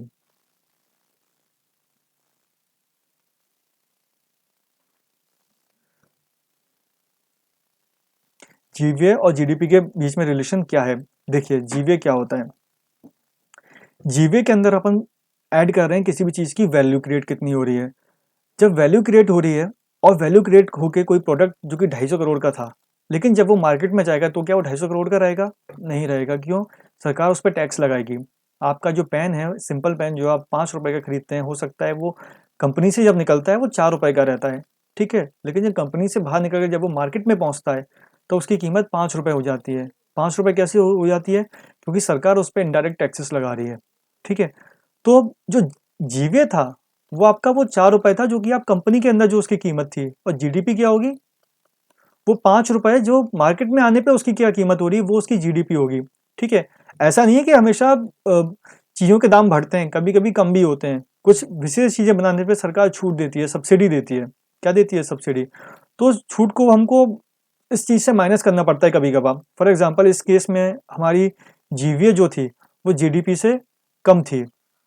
जीवीए जो थी वो जीडीपी से कम थी। जीवीए जीडीपी से कम क्यों थी? क्योंकि जीवीए के अंदर हम जो वैल्यू क्रिएट हो रही है उसको काउंट कर रहे हैं। उसके बाद में जीडीपी के अंदर जो वैल्यू क्रिएट हुई है उस पे जब सरकार टैक्स लगा के मार्केट में कितने की पहुंच रही है हम उस चीज़ को काउंट कर रहे हैं। एक पेन था, कंपनी ने उसको 4 रुपए का बना के तैयार कर दिया, लेकिन जब मार्केट में जाता है तो 5 रुपए का बिकता है। क्यों बिकता है? कि 1 रुपया उस पर सरकार ने टैक्स लगाया है। इसी तरह से कोई ऐसी चीज़ है जिसको सरकार बनाने में लोगों को प्रोत्साहन दे रही है, तो उसमें क्या हो रहा है कि उसकी बनने में कीमत आ रही थी। कोई एक ऐसी चीज़ है जिसकी बनने में कीमत आ रही थी, जैसे अगरबत्ती है, उसकी बनने में कीमत, कोई एक महिलाओं का ग्रुप है वो अगरबत्ती बनाता है और सरकार उनको प्रोत्साहन दे रही है, तो अगरबत्ती की बनने में कीमत कितनी आ रही थी? 4 रुपए। लेकिन हर अगरबत्ती के पैकेट पे सरकार उनको 0.5 रुपीज़ या 50 पैसे का अपनी तरफ से छूट दे रही है और कोई टैक्स भी नहीं लगा रही, तो मार्केट में उसकी कीमत कितनी हो जाएगी? 3.5 रुपए। तो दोनों केस हो रहे हैं हमारे साथ में। पहला केस क्या हो रहा है कि जीवीए जीडीपी से कम है, जो कि मोस्ट ऑफ द केसेस में होगा, क्योंकि हर चीज़, बहुत ही कम चीज़ें होती हैं जिनके अंदर सरकार सब्सिडी देती है, अक्सर चीज़ों के अंदर सरकार टैक्स लगाती है, ठीक है? तो मोस्ट ऑफ द केसेस के अंदर हमारा जो जीवीए होगा वो जीडीपी से कम होगा। जीवीए जीडीपी से कम होने का रीज़न क्या है? क्योंकि जो जीवीए होता है वो किसी भी चीज़ की वो कीमत है वो जबकि वो फैक्ट्री से निकलता है, वो उस समय की कीमत है। और जीडीपी क्या क्या बताती है? जीडीपी हमें बताती है कि जब कोई चीज़ फैक्ट्री से निकलने के बाद में मार्केट में पहुंचती है, तो टैक्सेस लगने के बाद में उसकी कीमत में क्या उछाल आता है वो हमें जीडीपी बताती है। तो मोस्ट ऑफ द केसेस में जो मार्केट की वैल्यू होती है वो इंडस्ट्री की वैल्यू से हमेशा ज़्यादा रहेगी। लेकिन कुछ केसेस में जहाँ सरकार प्रोत्साहन दे रही है तो वो क्या करेगी, जो जो फैक्ट्री की जो कीमत है वो जो उसके अंदर सरकार उसमें और उनको कंपनसेट करेगी, जैसे कि इस केस में किया था। एक अगरबत्ती का पैकेट 4 रुपए में बनकर तैयार हो रहा था, सरकार ने उस पे और 50 रुपए की अपनी तरफ से सब्सिडी दी और वो मार्केट में जाके कितना का हो गया? 3.5 रुपए का हो गया। तो ये भी एक केस है जिसमें जो जीवीए होगा वो जीडीपी से ज़्यादा होगा, लेकिन ये एक रेयर केस है, ठीक है? मेन केस क्या है? ये वाला केस है मेन केस, जिसके अंदर क्या होगा कि जो जीवीए की वैल्यू है वो जीडीपी से कम होगी। Got it? इसको थोड़ा साफ कर दें, बहुत ज़्यादा मैश कर गया है।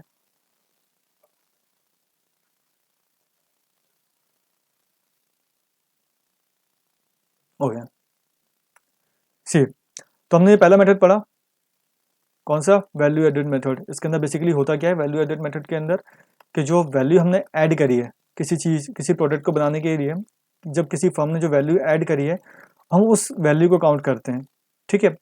दूसरा मेथड है हमारा इनकम मेथड, और फिर उसके बाद हम पढ़ेंगे एक्सपेंडिचर मेथड। ये 3 मेथड कंप्लीट करके हम ये जान जाएंगे कि एक कंट्री जो है वो जीडीपी कैसे अपनी कैलकुलेट करती है, ठीक है? और जीडीपी को कैलकुलेट करने का काम क्या होता है वो हमने लास्ट स्लाइड में देखा था, किसका काम होता है ये जीडीपी को कैलकुलेट करने का? सॉरी, इसी स्लाइड में है, सीएसओ का। किसका काम होता है? ये CS होगा, सेंट्रल स्टैटिक्स ऑफिस का काम होता है। आपकी कंट्री के अंदर जीडीपी कैलकुलेट करने का काम किसका है? सेंट्रल स्टैटिक ऑफिस का, जो कि किसके अंदर आती है? Ministry of statistics and programme implementation के अंदर जो ऑफिस आता है। ठीक है, तो सेकंड मेथड है हमारा प्रोडक्ट और वैल्यू एडेड मेथड। सॉरी, जो हमारा फर्स्ट मेथड था, सेकंड मेथड हमारा एक्सपेंडिचर मेथड। कौन सा मेथड है? Expenditure method. Basically expenditure method क्या होता है? हम लोग एज अ कंज्यूमर जब मार्केट के अंदर जाते हैं तो डिफरेंट डिफरेंट चीज़ों पे अपना खर्चा करते हैं। ठीक है, तो सोचने की बात यह है कि हम खर्चा कर किस पे रहे हैं। जो चीज़ मार्केट के अंदर बनी है उसको खरीदने पे तो खर्चा कर रहे हैं। ठीक है, तो मार्केट के अंदर कितनी वैल्यू की चीज़ें बनी है, इसको जानने का एक और तरीका क्या है कि हम खर्च कितना कर रहे हैं। हम खर्च कितना कर रहे हैं। ठीक है, तो वैल्यू एडेड मेथड के अंदर क्या था कि फैक्ट्री कितने का सामान बना रही है, हम इस चीज़ को कैलकुलेट करते थे। लेकिन एक्सपेंडिचर मेथड के अंदर हम कैलकुलेट करेंगे कि आखिर मार्केट के अंदर खर्चा कितना हो रहा है। जितना खर्चा हो रहा है उससे पता चलेगा कि मार्केट के अंदर उतनी ही चीज़ें बन रही हैं, है ना। फॉर एग्जाम्पल, मार्केट के अंदर खर्चा किन किन प्रकार से होता है। तो एक्सपेंडिचर मेथड क्या है? This method calculate GDP by summing up all the expenditure spending made on the final goods and services. There are four main components of this expenditure. तो मार्केट के अंदर खर्चा चार तरीके से होता है। कैसे खर्चा होता है? पहला, consumption made bye house hold. पहला क्या होता है? पहला वो खर्चा है जो कि हाउस होल्ड करता है, जो कि मैक्सिमम पार्ट बनाता है किसी भी मार्केट के अंदर खर्चे होने का। जो हम अपनी यूज की चीजें मार्केट से लेते हैं, वो पहला कंपोनेंट है। क्या है वो? पहला कंपोनेंट है। दूसरा कंपोनेंट क्या है कि जो फर्म्स हैं वो अपना इन्वेस्टमेंट करती हैं। फॉर एग्जांपल, जो बड़ी बड़ी मशीन हैं वो हम तो नहीं ले रहे हैं, वो कौन ले रही हैं? वो फर्म्स ले रही हैं। फर्म्स मतलब कंपनियां ले रही हैं। तो कंपनियां अपने बिजनेस के अंदर जो इन्वेस्टमेंट करती हैं वो मार्केट के अंदर दूसरे तरीके का खर्चा है। मार्केट के अंदर दूसरे तरीके का खर्चा है। तीसरा खर्चा क्या है कि गवर्नमेंट स्पेंडिंग, कि सरकार क्या खर्चा कर रही है मार्केट के अंदर इंफ्रास्ट्रक्चर वगैरह बनाने में, चीज़ों को डेवलप करने में सरकार जो खर्चा कर रही है वो। और चौथा, कि बाहर कितना जा रहा है। चौथा, कि बाहर कितना जा रहा है। इसको एक आसान भाषा से समझने की कोशिश करेंगे। ठीक है, एक फार्मर ने वीट बनाया 100 रुपए का। जब मैं बोलूंगा कि इसको मुझे जीवीए यानी कि वैल्यू हमारे फर्स्ट मेथड के थ्रू कैलकुलेट करना है, जीवीए के थ्रू, तो मैं क्या बोलूंगा कि एक फार्मर ने कितनी वैल्यू प्रोड्यूस करी है, वही हमारी जीडीपी है या जीवीए है। तो फार्मर ने कितनी वैल्यू प्रोड्यूस करी है? 100। ठीक है, लेकिन जब मैं इसको एक्सपेंडिचर मेथड से नापूंगा तो मैं क्या कहूंगा कि मैंने फार्मर के ऊपर कितना खर्चा किया है। मैंने फार्मर के ऊपर कितना खर्चा किया है, वही उतनी वैल्यू उसने क्रिएट करी होगी। सीधी बात है कि जितनी प्रोडक्ट इकोनॉमी के अंदर बना है उतना ही लोगों ने उसको खरीदने पे खर्च किया होगा, उतने ही पैसे उस पर खर्च किए होंगे। तो बेसिकली एक्सपेंडिचर मेथड हमें क्या बताता है कि एक चीज को खरीदने में, एक मार्केट के अंदर उन उत्पाद जो बन रहे हैं उनको परचेज करने में जो खर्चा हो रहा है उसके थ्रू हम जीडीपी को जान सकते हैं। ठीक है, और खर्चा किन प्रकार से होता है? ये चार मुख्य प्रकार है जिनसे खर्चा होता है। पहला, कंजम्पशन गुड। हम एज अ हाउस होल्ड, जो आम नागरिक हैं, जो चीज़ें खरीदते हैं मार्केट में जाके, और हम उस पर जो खर्चा करते हैं वो हमारा कंजम्पशन बाय हाउस होल्ड हो गया। इसके बाद investment made by business firms. जो बिजनेस फर्म्स हैं, जो कंपनीज हैं, जो इन्वेस्टमेंट करती हैं और इन्वेस्टमेंट करने के लिए वो जो चीज़ें खरीदती हैं वो हो गया investment made by the business firms. इसके बाद गवर्नमेंट स्पेंडिंग। गवर्नमेंट जो स्पेंड करती है, गवर्नमेंट चीज़ों को खरीदने में जो स्पेंड करती है वो हो गया गवर्नमेंट स्पेंडिंग। गवर्नमेंट भी मार्केट से ही परचेज करिए, खुद तो बना नहीं रही है ना। गवर्नमेंट को फॉर एग्जांपल लोगों को व्हील चेयर बांटना है तो वो भी किसी कहीं ना कहीं मार्केट से उसको परचेज करेगी। अब व्हील चेयर जो है वो तीन तरीके से बांटा जा सकता है। एक तो कंज्यूमर खुद जाके ले ले। दूसरा, कोई प्राइवेट फर्म है, फॉर एग्जांपल वो अपनी खुद की सर्विस के लिए व्हील चेयर को खरीद रहे हैं, तो वो उनका इन्वेस्टमेंट हो गया। क्या हो गया? इन्वेस्टमेंट हो गया। ठीक है, व्हील चेयर को खरीदने के लिए। चौथा, सरकार व्हील चेयर जो है वो लोगों को बांट रही है। ठीक है, और एक पांचवा तरीका क्या है कि जो व्हील चेयर है उसको ना हमारे देश की कंज्यूमर खरीद रहे हैं, ना ही हमारे देश की कोई प्राइवेट फर्म खरीद रही है, लेकिन ना ही कोई गवर्नमेंट उनको खरीद रही है, लेकिन वो एक्सपोर्ट होकर कहीं बाहर जा रही है। क्या हो रहा है? उनका एक्सपोर्ट हो रहा है। तो एक व्हील चेयर जो कि मार्केट के अंदर बनी है उसको खरीदने के चार तरीके हो सकते हैं मैक्सिमम। तीन तरीके क्या है कि एक तो या तो उसको कंज्यूमर खरीद ले हमारे देश का, दूसरा क्या है या तो कोई प्राइवेट फर्म खरीद ले उसको, तीसरा क्या है या तो गवर्नमेंट खरीद ले। चौथा जो तरीका है वो है एक्सपोर्ट। एक्सपोर्ट कैसे तरीका है भाई? व्हील चेयर भले ही हमारे देश का कंज्यूमर नहीं खरीद रहा उसको, वो एक्सपोर्ट हो रही है, लेकिन बनी कहाँ है? वो हमारे देश में तो बनी है। उसकी वैल्यू क्रिएट कहाँ हो रही है? हमारे देश में तो हो रही है। उसको खरीद के जो पैसा आएगा वो कहाँ यूज होगा? हमारे देश में तो होगा। तो जो व्हील चेयर का जो एक्सपोर्ट हो रहा है वो कहाँ हो रहा है, बाहर हो रहा है, लेकिन उसका जो इंक्लूजन होगा वो जीडीपी के, किसकी जीडीपी के अंदर होगा, हमारी जीडीपी के अंदर होगा। क्यों? क्योंकि उसको हमारी ही किसी फर्म ने बनाया है। ठीक है, तो उसका जो वैल्यू एडेड हुआ है वो हमारी डोमेस्टिक टेरिटरी के अंदर हुआ है। ठीक है, तो आपके क्या समझ में आया? आपके समझ में आया कि आप जब मार्केट के अंदर जाएंगे, या मार्केट के अंदर जाएंगे तो किसी चीज को खरीदने के आपको तीन तरीके के ग्राहक मिलेंगे। एक हाउस होल्ड, दूसरा कोई प्राइवेट कंपनी जो कि अपने इन्वेस्टमेंट के लिए उस चीज को खरीद रही है, और तीसरा कोई गवर्नमेंट उसको खरीद रही है। फॉर एग्जाम्पल एक सीमेंट का बोरा है, एक सीमेंट का बोरा है, उसको एक हाउस होल्ड भी खरीद सकता है अपने अपना घर बनवाने के लिए। जब हाउस होल्ड खरीदता है तो हमारी फर्स्ट कंडीशन फुलफिल होती है, कौन सी? Consumption made by the household. उसको कोई प्राइवेट कंपनी भी खरीद सकती है अपनी बिल्डिंग्स वगैरह बनवाने के लिए, तो हमारी दूसरी कंडीशन सेटिस्फाई हो रही है, investment made by the business firm. ठीक है, उसको कोई प्राइवेट कंपनी भी खरीद सकती है। और तीसरा, उसको कोई गवर्नमेंट भी खरीद सकती है। ठीक है, आगे काम करवाने के लिए, डेवलपमेंटल वर्क्स करवाने के लिए, स्कूल बनवाने के लिए, इंफ्रास्ट्रक्चर का काम करवाने के लिए गवर्नमेंट भी कर सकती है। तो मार्केट के अंदर ये तीन, एक ही सीमेंट की जो चीज़ है मार्केट के अंदर जो अवेलेबल है, उसको तीन तरीके से खर्च लोग ले रहे हैं। ठीक है, तो जब हम तीनों का सम करेंगे, हम तीनों का सम किया हमने, और पता चला कि तीनों ने मिलकर जो खरीदा है वो तकरीबन 1500 करोड़ की सीमेंट खरीदी है। तो इससे हमें पता चल गया कि देश के अंदर कितनी सीमेंट बनी है, 1500 करोड़ की। लेकिन कुछ सीमेंट क्या हुई है, एक्सपोर्ट भी हुई है। क्या हुई है? एक्सपोर्ट, यानी कि बाहर के देशों में गई है, लेकिन बनी कहाँ है? वो इंडिया में ही बनी है। कितने की बनी है वो? 500 करोड़ की। ठीक है, तो सीमेंट बेसिकली देश के अंदर कितने हिस्सों में खरीदी जा रही है? हाउस होल्ड खरीद रहा है उसको, प्लस प्राइवेट सेक्टर खरीद रहा है, प्लस गवर्नमेंट खरीद रही है। ये तीनों मिलकर खरीद रहे हैं उसको 1500 करोड़ में। ठीक है, और 500 करोड़ की एक्सपोर्ट हो रही है वो। तो देश की जीडीपी के अंदर, देश की जीडीपी के अंदर अगर हम आसानी के लिए मान के चलें कि सिर्फ सीमेंट अकेली बन रही है देश के अंदर, ठीक है, तो फिर देश की जीडीपी को पता करने का दो उपाय हैं, दो तरीके हैं। पहला क्या? या तो सीधे सीधे कंपनी से आगे पूछो, भाई तुम्हारे यहाँ पे कितना तुमने वैल्यू एडिट किया है, तुमने कितनी की सीमेंट बनाई है, तो वो तुमसे बोलेगा मैंने 1500 करोड़ की सीमेंट बनाई है। या फिर वो तुमसे बोलेगा मैंने 2000 करोड़ की सीमेंट बनाई है। तो ये एक तरीका है। दूसरा तरीका क्या है कि कितनी करोड़ की सीमेंट बिची है ये पता करना। तो जितनी करोड़ की सीमेंट बिची होगी, एक आइडियल कंडीशन के अंदर जितनी करोड़ की सीमेंट बिची होगी उतनी ही करोड़ की सीमेंट बनी होगी।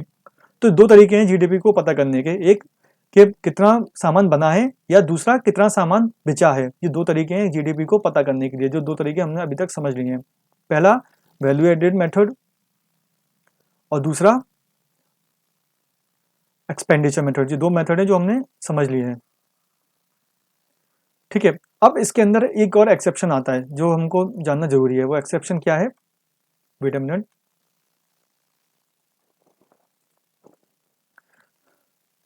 वो एक्सेप्शन क्या है? फॉर एग्जाम्पल, मैं एज अ कंज्यूमर मार्केट के अंदर गया। ठीक है, मैं एज अ कंज्यूमर मार्केट के अंदर गया और मैंने जाके एक मोबाइल फ़ोन खरीदा। मोबाइल फ़ोन खरीदा, और मोबाइल फ़ोन खरीद के जब मैं घर आया तो मैंने सोचा कि भाई मैं अपनी जीडीपी, देश की जीडीपी के अंदर कुछ कंट्रीब्यूशन करके आ रहा हूँ। ठीक है, मैंने अभी तक क्या बताया था कि मार्केट के अंदर जितनी भी चीज़ें बिच रही हैं वो कहीं ना कहीं देश के अंदर बनी है, और देश के अंदर बनी है तो वो जीडीपी का हिस्सा है। तो जीडीपी पता करने का ये तरीका भी है कि मार्केट के अंदर कितना एक्सपेंडिचर हो रहा है, इससे अपन पता कर सकते हैं कि देश की जीडीपी कितनी है। ठीक है, लेकिन क्या मार्केट के अंदर सारी जो चीज़ें अवेलेबल हैं वो सिर्फ देश के अंदर बनी है या बाहर से भी आ रही हैं? डेफिनेटली बाहर से भी आ रही हैं, और जो मैंने एग्जांपल लिया है वो तो बाहर से ही आ रहा है। मोस्ट ऑफ द केसेस के अंदर मोबाइल फोन जो है इंडिया के अंदर जो अवेलेबल हैं वो सब के सब फॉरेन जो कंपनीज है, एमएनसीज है, वो बना रही हैं, जो कि इंडिया बेस्ड नहीं है। ठीक है, तो इससे हमें ये समझ में आया कि जब हम देश के बाहर जो एक्सपोर्ट हो रहा था अपनी मार्केट से, उसको प्लस कर रहे थे अपनी जीडीपी को बढ़ाने के लिए, लेकिन देश की मार्केट में जो इम्पोर्ट वाला सामान अवेलेबल है, जो इम्पोर्ट वाला सामान अवेलेबल है उसको भी माइनस हमको करना पड़ेगा। ठीक है, तो ये करके जो हमको मिलेगा वो होता है हमारा नेट एक्सपोर्ट। क्या होता है? Net export. तो नेट एक्सपोर्ट क्या होता है कि एक्सपोर्ट माइनस इंपोर्ट करके जो हमें मिलेगा वो होता है हमारा नेट एक्सपोर्ट, जिसको हमने ये एनएक्स से डिनोट किया है। एनएक्स से डिनोट किया है। ठीक है, तो कहने का मतलब सीधा सीधा ये है कि मार्केट के अंदर जो हम स्पेंडिंग कर रहे हैं, ठीक है, वो स्पेंडिंग हमें बता सकती है कि हम हमारी मार्केट, हमारी इंडिया की जीडीपी कितनी है। ठीक है। स्पेंडिंग हमने 3 तरीके से बताई, एक हाउस होल्ड करता है, एक इन्वेस्टमेंट होती है, एक गवर्नमेंट खुद खर्च कर देती है, और चौथी जो चीज़ है वो है एक्सपोर्ट के अंदर। लेकिन ये एक्सपोर्ट नहीं है, ये क्या है, नेट एक्सपोर्ट है। नेट एक्सपोर्ट क्या होता है कि भाई हमारे देश के अंदर हम तकरीबन तकरीबन 600 करोड़ का माल जो है वो बाहर भेज रहे हैं, ठीक है। तो वो 600 करोड़ क्या है, हमारे देश की जीडीपी है, लेकिन 400 करोड़ का माल हमारे यहाँ इम्पोर्ट भी हो रहा है, 400 करोड़ का माल हमारे यहाँ इम्पोर्ट भी हो रहा है, ठीक है। तो तो नेट एक्सपोर्ट हमारा कितना हुआ, 200 करोड़। हम अपना अगर सीमेंट वाला उदाहरण पे वापस आए अगर, तो house hold plus private plus government को मिला के हमारा जो पूरा का पूरा एक्सपेंडिचर हो रहा था वो हो रहा था 1500 करोड़। और जो हमने उस केस में जो आइडियल उसमें मान के चला था, वो एक्सपोर्ट कितना मान के चला था, 500 करोड़। वो अपनी जीडीपी कितनी मानी थी हमने इस हिसाब से, 1200 करोड़, सॉरी 2000 करोड़, ठीक है। लेकिन एक नया पहलू जो हमारे समझ में आया वो क्या आया था कि कुछ चीज़ें जो हम एक्सपोर्ट कर रहे हैं तो कुछ चीज़ें हम इंपोर्ट भी कर रहे हैं। हो सकता है कि हमारी जो 600 करोड़ की हम सीमेंट, अब इसकी सेकंड केस के अंदर हम 600 करोड़ की जो सीमेंट है वो हम एक्सपोर्ट कर रहे हैं, लेकिन कुछ बहुत हाई ग्रेड क्वालिटी की सीमेंट जो इंडिया के अंदर नहीं बनती है, जो बाहर के देशों में बनती है, उसको हमको इंपोर्ट भी करना पड़ रहा है, और वो कितने की है, 400 करोड़ की, 400 करोड़ की। तो फिर वो हमको घटाना भी पड़ेगा, वो हमको घटाना भी पड़ेगा। तो नेट हम पे कितना आया, 200 करोड़। नेट एक्सपोर्ट हम पे कितना आया, 200 करोड़। तो हमारे देश के अंदर जो तीन सेक्टर एक्सपेंडिचर कर रहे थे वो कितना, 1500 करोड़। और एक्सपोर्ट और इंपोर्ट दोनों को एडजस्ट करके जो हमको नेट एक्सपोर्ट मिलता है वो कितना था, 200 करोड़। तो हमारी जीडीपी कितनी हो गई, 1700 करोड़, ना कि 2000 करोड़। 2000 करोड़ क्यों नहीं, क्योंकि हमारे देश के अंदर जो हम चीज़ें खरीद रहे थे, जो 600 करोड़ की चीज़ें हम खरीद रहे थे, सॉरी जो 600 करोड़ का हम एक्सपोर्ट कर रहे थे उसमें 400 करोड़ का इंपोर्ट भी हो रहा है। तो नेट हमारा कितना हुआ, 200 करोड़। तो 200 करोड़ हम इसके अंदर मिलाएंगे तो ये कितना हो जाएगा, 1700 करोड़ हो जाएगा, ठीक है। समझ में आया आपके। तो दो मेथड हो गए किसी भी चीज़ को नापने के, पहला वैल्यू एडेड मेथड, दूसरा एक्सपेंडिचर मेथड, ठीक है। अब तीसरा मेथड हम पढ़ेंगे वो है इनकम मेथड। क्या पढ़ेंगे, इनकम मेथड।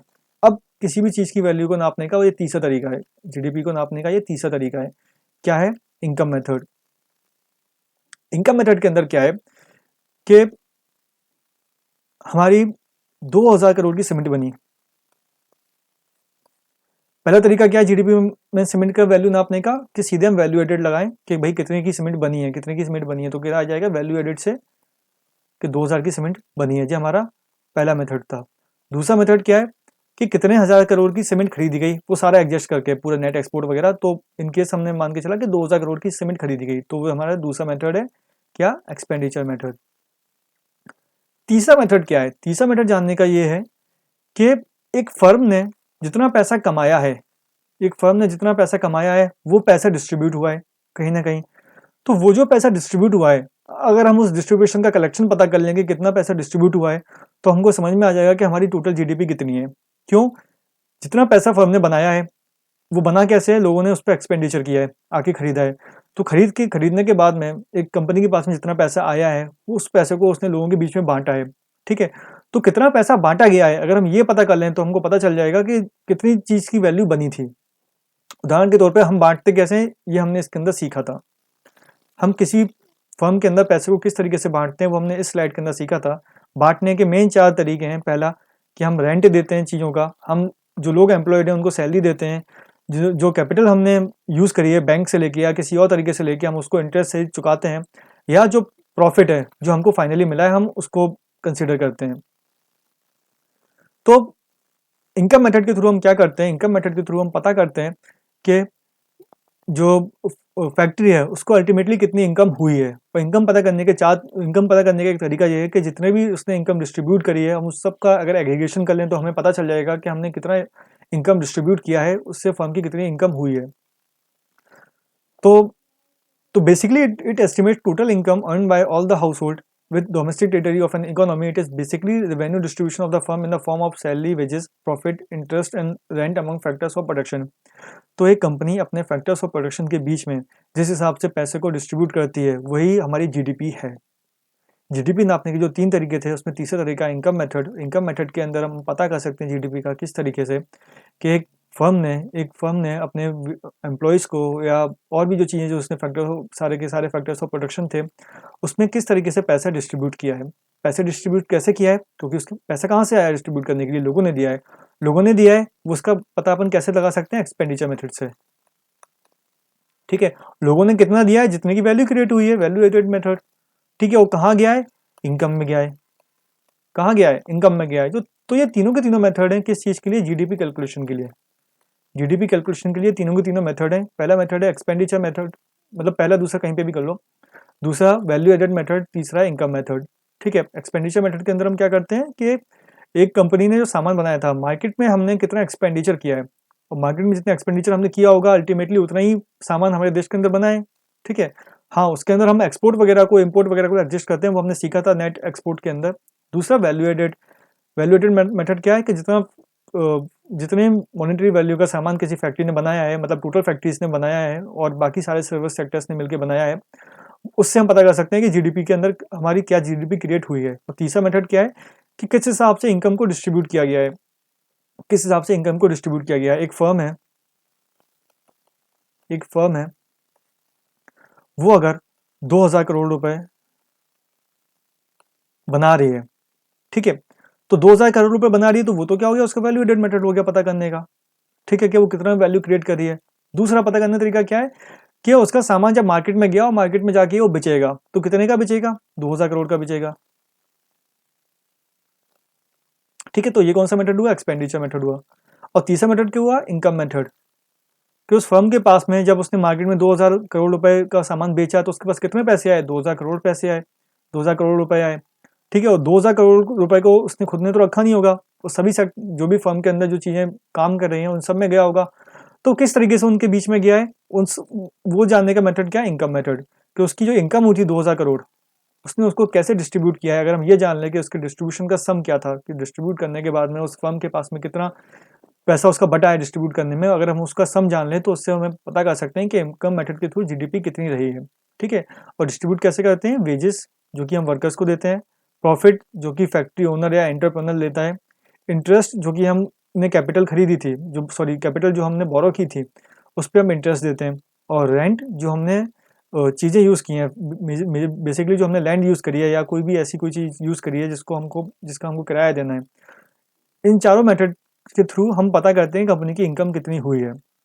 जितना इन चारों मेथड के अंदर यूज़ हुआ होगा पैसा, उतना ही कंपनी की इनकम हुई है। तो ये चीज़ें थी आपकी जीडीपी को पता करने के लिए।